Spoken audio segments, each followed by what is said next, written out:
I'm here with two new Sony Ericsson smartphones, the Sony Ericsson Mini and the Sony Ericsson Mini Pro. Now we've seen a load of large smartphone devices recently with 4-inch screens, even a 4.2-inch screen, and these devices, well, they're from the other end of the market. They're really compact, really petite devices that'll fit easily in your pocket or handbag. Now the Mini Pro is the larger of the two devices because it's got this sliding QWERTY keypad. Yet even with that it's a small device, although a little chunkier. Now QWERTY keyboard aside, the two phones are very similar. They've got very similar specs, very similar features, so we'll concentrate on the Mini for now.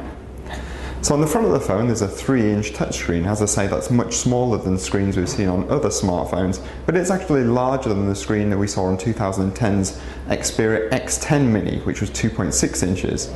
Now the Mini has a screen resolution of 320 by 480 pixels. Now that might not measure up to devices like the iPhone 4, but it's perfectly respectable. And in our short hands-on trial with the device, videos looked really crisp and really clear. That's probably helped by the Sony Bravia engine that Sony Ericsson have fitted into the device. If we flip over the phone, you can see there's a 5-megapixel autofocus camera with an LED flash here on the back, and this can also record video in 720p. Now the Mini will come with a 2 gig memory card, although you can add to that, you can expand it up to 32 gigs in total. On the bottom of the device here we've got a 3.5mm jack, so if you're listening to music or you're playing videos it's quite easy to connect your own headset if you prefer that to the bundle pair.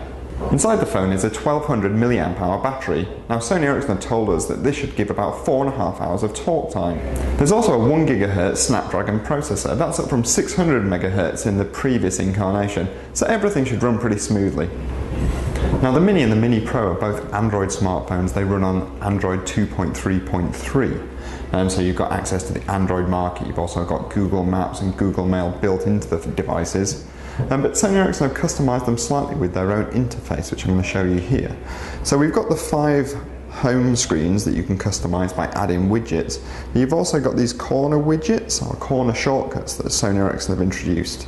Now in previous Sony Ericsson models they've just had 1 widget in each corner. Here though you can have 4. So that gives you 16 shortcuts in total on the phone. Now a new feature that Sony Ericsson are very excited about and that is present inside the Mini is called Facebook inside Xperia.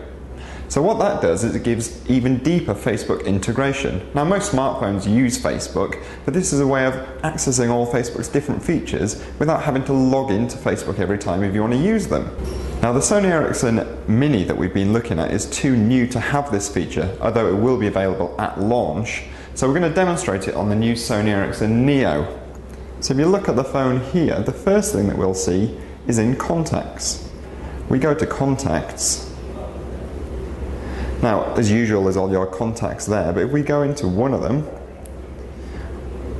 we can see that the Facebook birthday is there. There's a link taking you to the Facebook profile, but interestingly enough at the bottom, there's a link to all the photos, so you don't actually have to go to Facebook, open the Photos application. You can see all the photos that this contact has put on the device. You can also click through here and you can see their interests. Go back to Photos. If we were to open up any of those, you'd be taken straight through to that photo and you can add captions or read any other captions that have been left. What you can also do with photos, if we go to the gallery, now instead of having to go to Facebook, open it and then browse through all your different Facebook albums, they're all present here in the gallery, as well as all the photos that you've taken normally with the phone. Now Facebook inside Xperia will sync your phone's calendar with your Facebook calendar, so it'll add in any sort of birthdays or any events, and it's also got this neat new feature called Media Discovery. Now press it here. What that means is whenever any of your friends or contacts or relatives add any active links onto Facebook, so if they post a YouTube link or they recommend a video or something from Spotify, these sort of active links will appear here on your phone and you can press it, it will play, you can see all their comments, add comments of your own.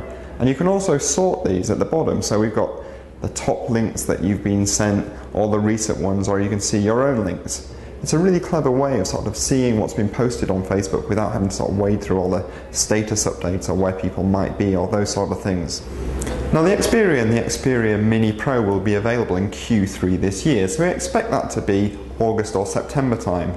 Now there's no information yet on pricing or network availability, other than to say Sony Ericsson have told us that they'll be low to mid-tier devices, so we expect that to mean they'll be around £20, maybe £25 a month on a contract. Now, to get more information on these phones, hundreds of other handsets and all the latest buying advice and deals, go to our website, which.co.uk/mobile.